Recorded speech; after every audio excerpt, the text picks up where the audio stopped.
आपण बघत आहात AKP न्यूज मराठी, आपला आवाज आपली ताकद। सबस्क्राइब करा, शेअर करा, लाईक करा। AKP news Marathi. बीफ नेत असल्याचा संशयावरून चाळीसगाव येथे राहणारे अशरफ अली सय्यद हुसेन या ज्येष्ठ नागरिकाला मारहाण केल्याप्रकरणी अटक केलेल्या तिघांना रविवारी कल्याण न्यायालयात हजर केले असता त्यांना न्यायालयीन कोठडी सुनावण्यात आली आहे। स्पर्धा परीक्षेचा अभ्यास करणारे हे तिघेही मुंबईकडे पोलीस भरतीसाठी चालले होते। आकाश आव्हाड वय 30, नितेश अहिरे वय 30 आणि जयेश मोहिते वय 21 सर्व राहणार धुळे अशी अटक आरोपींची नावे आहेत। त्यांना शनिवारी मध्यरात्री अटक करण्यात आली।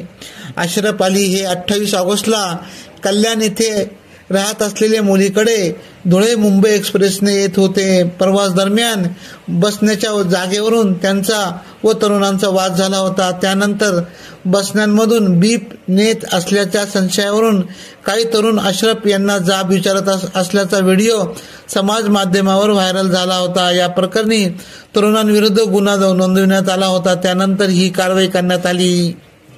AKP न्यूज साठी ब्युरो चीफ अनवर खान पठाण, नाशिक।